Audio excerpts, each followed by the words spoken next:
Hi guys, I'm Shmee, hello and welcome back to the channel where today we continue the road trip heading back home with the Taycan from here at the Nürburgring with typical Eifel Mountains weather. It is very cold, it is very foggy, and it's also surprisingly noisy for 8 in the morning. The track seems to already be up in operation, but today we're going to be heading just over 600 kilometers, just under 400 miles to bring the Taycan back, which means a few charging stops along the way, a journey that by Google Maps would be about 7.5 hours. I think probably add 1 or 2 to complete it today, but I want to give you more of my thoughts about using an electric car for a road trip like this. We'll travel in total about 1,500 miles, 2,500 kilometers, and I've got some things that I've learnt, some thoughts that I've gathered along the way that I'd like to share with you as we make our way back home. The first thing to say though is how funny does the Taycan look like this with all of the dew over it and with some kind of reflective properties for the large panoramic roof, which always mean you get these rainbow colours going on, which is quite fun to be able to see. We will have to warm that up a little bit, then we'll get out on the road. As I said, it is a fairly long drive that we have ahead of us. We've already loaded the car back up and it is surprising how busy it is here, but hopefully it's not going to be too much of a nightmare journey as we make our way through Belgium to France, to the Eurotunnel, to cross back to the UK. We've got about 85% or so charge at the moment, having plugged it in at Apex last night to basically top this up as much as possible so that we can get to our first rapid charger of the day. I'm just going to double check actually, I can't quite remember, and obviously it's been parked out on a cold night. I don't know if that makes too much of a difference at this stage. Just start it, it's probably going to ping, there we go, 89%, that's not too bad. The tyres are about 0.1 under at the moment, having done some Nürburgring laps. It remembers again the dipped beam, but I think without really any further ado, we should get straight on the road and take this car back home and see how today's journey goes. The first quite satisfying moment is to clear the windscreen. There's something about that, always quite entertaining. Anyway, let's go into reverse. Let's head straight on out. We are parked in a random car park just here at the moment, off-roading a little bit with the car slightly lifted up. We'll go down this way, head out past the Nürburgring Boulevard and get this rather long journey underway. We're actually already down to 88%. Eyes will be closely on that today, and a few more thoughts as well about how much it depletes when you're driving on the Autobahn. I don't think we're going to have any Autobahn stretches today, but it is quite crazy to see as the charge gets lower how much the VMAX decreases. I don't tend to start drives like this so early in the morning. I prefer to drive later into the evening than in the morning, but we actually need to get somewhere in London before they close today, so that's the mission. We're heading out now past the Nürburgring sign, down the Nürburgring Boulevard here, where everything is based, the GP track just alongside us. So we expect it to take probably an hour and a half, 2 hours extra, with about 3 charging stops. Obviously planned it out all a little bit in advance to use the rapid chargers, so we want to get it as low as possible, ideally so that we get the fastest charging time. We've got 147 kilometers to our first charging stop, and I think that should go without a hitch. Mostly heading through the Eifel Mountains, some twisty roads to enjoy this a little bit, and I probably will turn it up into Sport Plus and have a bit of fun when the roads get a little bit less greasy, and then it's basically plain sailing onwards from there. I can't imagine it's going to be too dramatic, to be honest. Well, we've found ourselves a nice twisty road. The car is in Sport Plus, making all sorts of whirs and unusual sounds. It is quite bizarre, and obviously we've got this 2-speed gearbox, so you hear it shifting, you feel it shifting, which makes no sense in an EV.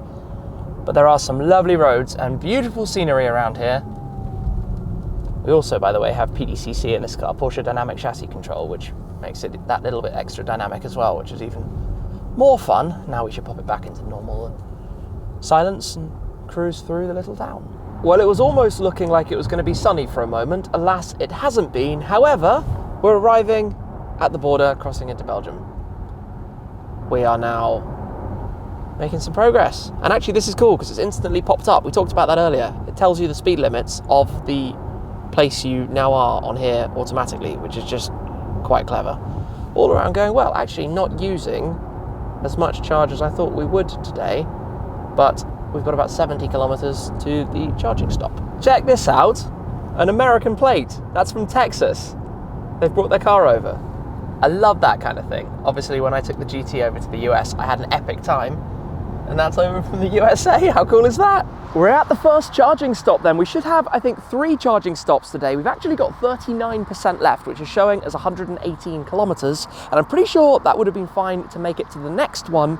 But basically, I want to split up, I guess, during each of these charges into 3 different things I'd like to talk about. The first is our experience of taking the car on a road trip and the best ways to do it. The second is how the UK compares to France, Germany and Belgium, where we've been charging. And the third are some more of my thoughts about electric cars in general, some things that I think might surprise you, but we'll get to that a little bit later. So for the moment, basically the best thing that you can do when you're taking an electric car on a road trip is firstly plan for hotels that have a charger, because there is nothing more convenient than waking up with 100%, as we've been able to do, I think, pretty much every day. In fact, every single day, basically. So that's made it a lot easier. The second is that when you're planning along the way, you want to do a lot of short, sharp fill-ups, effectively, like this. After 100, 150 kilometers, top it up for 10 minutes, and on you go again. It makes things much easier than trying to do a 0 to 100%. That's where it becomes very inefficient and takes a lot longer to charge. Plus, this means you get to stretch your legs every now and then, and we will literally be here because it's only 147 kilometers to the next one for probably 5 to 10 minutes at most before we continue. So it's not really much of a hold up, but obviously this is where I jump out and make some little video clips talking to camera. So it might look like we spend a lot of time being plugged into the chargers just like this. Now this particular charger I rather like because it has this, I guess, attachment up top. So it finally holds the cord away from the body of the car. It is going very decently quickly. It was 39% when I started this clip 2 minutes ago. We're up to 46%, so we're probably already good now to go from here to the next one, but we will wait a couple more minutes. I want to talk a little bit though about the pricing of charging, because that's a big topic. Now, on the Ionity chargers, because it's part owned by Porsche, you get the charging card with the car, which is effectively worth a couple of £100, euros, dollars, whatever it is per year subscription, and after a couple of years that expires. So it's very hard to calculate, but it does mean you get a discounted rate. Nonetheless, it's still actually quite expensive. It's not almost a 0 cost as you might think, and that's before it's all taxed, and we'll touch more on this later on. The one charge I did at a much more expensive third-party charger, but also a rapid charger like these, was, well, near on kind of 60-70% of the equivalent per mile or kilometre of filling up a V12, let's say like in my Ferrari GTC Paulusso that I owned before. So we'll wait for this to finish up and then we'll get back on the road. Jump ahead and we are immediately at the next fast charger, significantly busier, in fact very busy at the services where we are right now. And as we pulled up, there was a combustion engine car parked in the electric car space, and we kind of needed to use one where we can plug in on the left side as opposed to the right. They did thankfully move over very quickly, so we were able to get plugged in, get charging, and we're currently building up the percent very quickly. It was going at 250 kilowatts from about 22%, but our next charge is actually going to be in the UK. So going from here to the Eurotunnel across to the UK will get us about 160 kilometers to the next charger. So again, we don't need to get up to 100%, but with the tunnel crossing, we are going to take it to about 80 maybe or so, given we've got the time, and it's actually quite a nice day here in Belgium. Now, talking about charging experiences in different countries, this is something that you might have seen from my videos before now. In the UK, I have frequently struggled to find chargers that aren't out of order, having technical issues, completely full with long queues. We haven't had a single queue anywhere we've gone. Yes, it's busier here at the moment than some of the others, but we've never had to wait. And I don't know whether that's because the UK maybe has more electric cars or more electric cars per charger, the density of the charging infrastructure and that kind of thing, but it's been such a more fluid journey. And we do also have the freedom to go to the chargers depending wherever they are. We don't need to wait and find one in exactly the right place. You know, we've been able to shuffle our journey, let's say, to go to chargers depending where they actually are, and that's made it a lot easier. Now, Germany was super smooth. There are multiple different companies with these rapid chargers. The UK at the start of this year, I think, had about 6 rapid charger locations in basic, or Ionity chargers in pretty much the whole country, which is obviously not the ideal scenario. So this has been an interesting thing to learn and experience and see how it's done differently from one place to the other. Some of them have been a bit of a faff to try and find. Most are like this, just next to the services, but some have only been on one side of the highway, not on the other, and that's meant a lot of backwards and forwards and wasted time and wasted mileage. But obviously, as all of this improves, that's going to get better. So that's been my experience of this so far from that point of view. But from here, we will head to the Eurotunnel over to the UK, and when we're charging up for the next time, I want to give you some more of my actual thoughts about owning, living with, and using an electric car. We've just rolled into France, and I say rolled into France quite literally because we're sitting in a traffic jam. I'm not sure if this is a current restriction or if this is roadworks like the navigation is reporting, but this is kind of annoying. We're not that far away from the tunnel now, 40 minutes, but not what we wanted on this journey. Although looking at the time, there'll be a train about half an hour after we arrive, so that might be a bit of a challenge to make. And then there's another one half an hour after that, which is still earlier than the ones I thought we were going to get for this journey. I've done exactly the same as I did on the outbound journey, thinking we would spend much longer charging than we have. But to get this far, we had one 15-minute charge, one 25-minute charge, and we're good to get to the UK and do another 15-20-minute one there, and job done. Well, the fun thing is that we've arrived and immediately boarded a train. We managed to get through the French customs and then the British customs pretty quickly, and we're coming straight through to a train, which is about 25 minutes after we arrived at the Eurotunnel. So our slight fears, if I can say that, of not making our destination in London later look to be largely pushed to the side. Of course, there will be one more charge when we get to the UK side, but we'll probably be in central London at about 3:30 or something like that this afternoon, UK time. Of course, the clocks go back an hour. So all we've got to do now is wait a moment, get boarded into the back of this train. I can see, you won't be able to see now, but basically it's pretty full. The advantage of Flexi Plus, though, is that you can just skip straight through and make it at the back of this one. It's better to be at the back of this one than the front of the next one, if you think of it that way. So yeah, we'll go through, get over to England. Well, the carriage up there is closing. It got too full, so we're gonna have to wait for the next one. But you can see the way those steps basically fold up, and then the whole thing slides, and that's the tall carriages, and then this is the double layered area, and this is actually the exit because the rest of it is all down behind, and everybody loads in there with the 2-deck parts, but this car is way too wide for that. However, we now have to wait. Frustrating.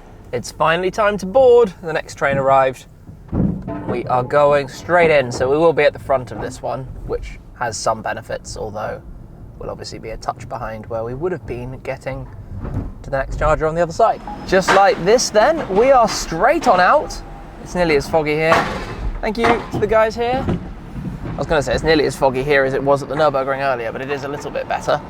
Anyway, windows back up, and we'll go find some power. Unfortunately, it feels like we might have to be part of a little bit of a queue due to the recent petrol mayhem when we just want to get to the electric charger.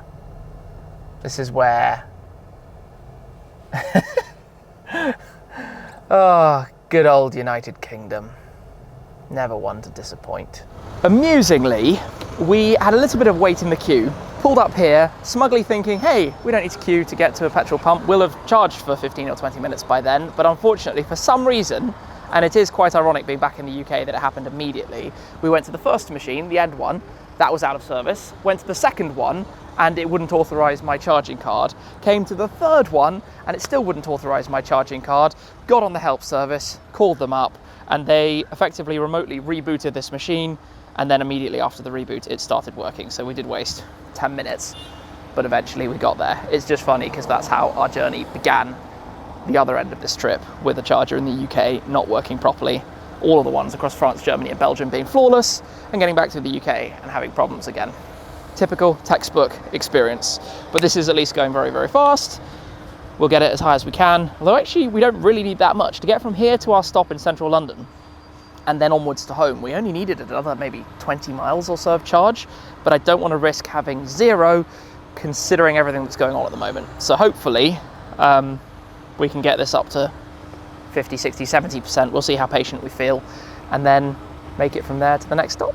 It's funny because when we pulled in, we were the only electric car charging here, but there are now 3 cars on each of the working machines and another car waiting in the out of order bay until one of us has departed. But before we get on the move and while this is charging up, I want to talk a little bit about electric cars in general, from my experiences so far. And I've talked about using the Taycan in the UK before I had the charger installed at the museum plenty of times. But now that I've used it a lot more and also understood a lot more about the EV world in general, I have a few more thoughts about it. And of course, this is the direction that things are going. Governments around the world are setting legislation that within, whether it's a decade or perhaps even sooner, basically you will not be able to buy a combustion engine vehicle anymore, which pains people like me as petrol heads, of course. But I jumped in at the deep end to try the Taycan to understand more of this, and I've shared lots of those experiences, and it was very difficult until I had the C-Tech charger installed at the museum, which really transformed the usability of this car. And of course the growing infrastructure is certainly helping, but there's so much more to it that I think is really being overlooked. And I was inspired to talk a bit more about this by my friend JM on Cars, who did a discussion piece on the topic. And basically, Polestar, for example, put out some numbers. The Polestar 2 produces 26 tons of carbon to manufacture, and they actually say that the equivalent Volvo XC40 produces 14 tons. So from the very outset, with batteries in these cars, you're producing a lot more carbon, which is of course what everything is trying to avoid in the first place. So much so that you have to drive tens of thousands, if not hundreds of thousands of kilometers or miles until you actually balance it out. It's quite an extreme thing to think about. But then on the flip side, combustion engine cars run for decades before they're scrapped or no longer working, and they can be easily repaired. These cars, when they get to about, let's say, 7 or 8 years old and the batteries are no longer running at their full capacity, they're basically going to have no value, so they won't do so many miles through their lifetime. And this is something that obviously will develop, and maybe new technologies will come along that make it possible to do this more efficiently and to replace batteries and to recycle batteries in a more efficient way. But basically, I just see it at the moment heavily as moving the problem, and yes, that's needed out of city centres that are heavily obviously affected by pollution. To get that out of city centres is going to help things a lot.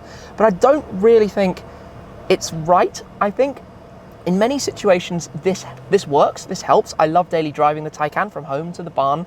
I think it works super efficiently. I get to charge it like once a week, go backwards and forwards, and it's a lovely car to drive, quiet, calm, and overall, very, very, very effective for the purpose. But then I see so many instances where it isn't the best, where on a trip like this, you live with a bit of anxiety. Are you going to be able to make it? The range isn't good enough, and that will get better for sure, but it's still not right for every scenario. And I think there would be other approaches that might help. For example, offset, more work being done to offset carbon emissions from cars, perhaps giving consumers the choice. Combustion engines, if they were allowed to extend further into the future, would improve over time as well. They will get better and better if more research and development is done, but at the moment that's being completely stifled by the regulations. And I could talk a lot more about this, but I'm not entirely convinced, and not just from the side of what's it like to live with, but also from the side of, does it work in the first place? Is it the right move? Is this what we should be doing? Are we right to be mandating and forcing electric cars as the only possible move?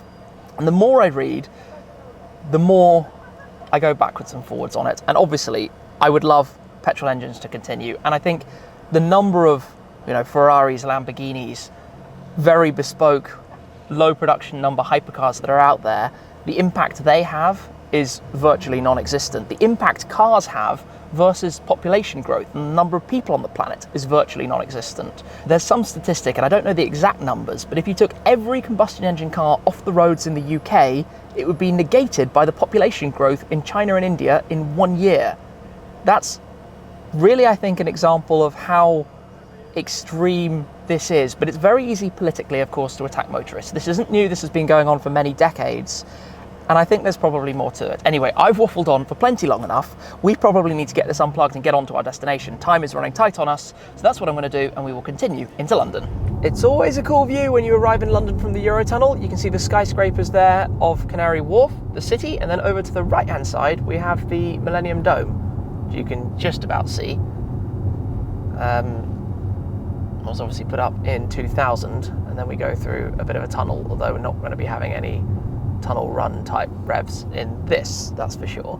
This is all average speed camera controlled, so very slow and boring and tedious and gentle, smooth drive in towards the city going underneath the dome. in just a moment. The hustle and bustle of the city, and to the left with this traffic jam, I imagine Tower Bridge is probably open at the moment in some form, or has been recently open. Can't quite see from here. Anyway, go past the Tower of London, basically around through the city as we make our way into Central.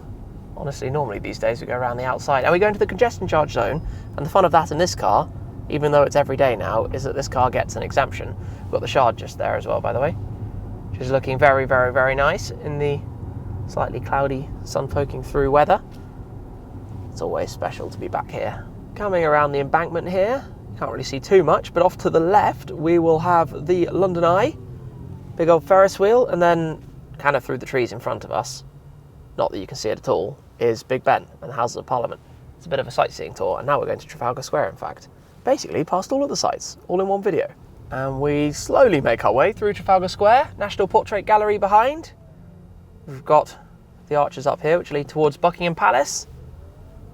Proper full-on sightseeing tour.